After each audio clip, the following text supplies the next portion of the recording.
La situación del Vaticano, habiéndose reunido el Papa Francisco con Nicolás Maduro, es bastante preocupante. Ya hemos visto cómo en este año el Papa Francisco se ha reunido con Rafael Correa, se ha reunido con Evo Morales, con Raúl Castro,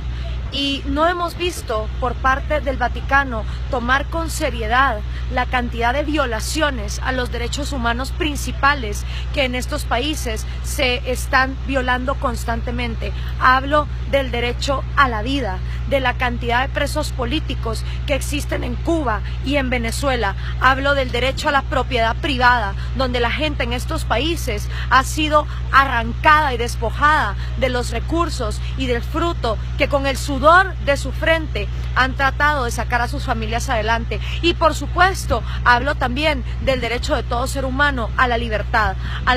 de expresión, que constantemente y específicamente Rafael Correa ha atentado, cerrando medios de comunicación, metiéndole militares, intimidando periodistas hasta que estos han tenido que abandonar el país. Es realmente vergonzoso cómo el Papa Francisco recibe a estos dictadores del socialismo del siglo XXI, que cada vez están anulando las libertades y los derechos de sus pueblos. Y el peor de los casos, el venezolano, donde se reúne con Nicolás Maduro sin que nadie lo supiera de antemano, en una coyuntura donde Nicolás Maduro se ha opuesto a que se haga un referéndum exigido por el pueblo de Venezuela para sacarlo del poder. Y en lugar el Papa de estar orando por estas naciones, lo que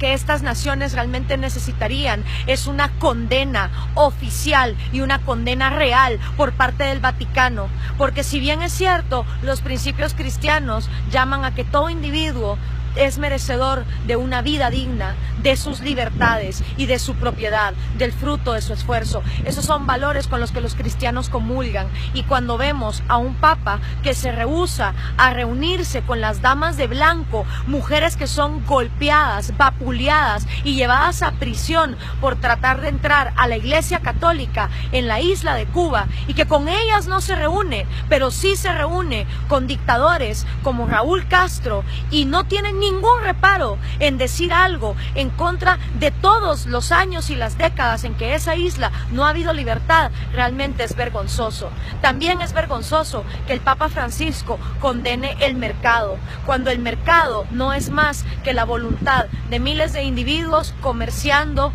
libre y voluntariamente productos que ellos decidan, y que él vea en el mercado la manera de multiplicar la pobreza, cuando en realidad, si ese fuera el caso, Venezuela hoy sería una de las naciones más ricas del mundo. Si ese fuera el caso, entonces Cuba, donde a las personas se les quita hasta el 90% de su salario, también estarían en una situación de bonanza. Pero donde no hay mercado, donde a la gente no se le deja comerciar en libertad sus talentos y el producto de su esfuerzo, entonces viene la miseria. Y que el Papa Francisco sea incapaz de ver cómo funciona la economía y condene estas cosas, realmente es preocupante. Que se reúna con estos dictadores y no con la gente que es vapuleada. Yo esperaría que el Papa Francisco, así como se ha reunido con ellos, se reúna con Lilian Tintori, con María Corina Machado, con los presos políticos en Cuba, con las damas de blanco, con los presos políticos de Venezuela, y que por lo menos tenga la amplitud de mente de escuchar las dos versiones. Para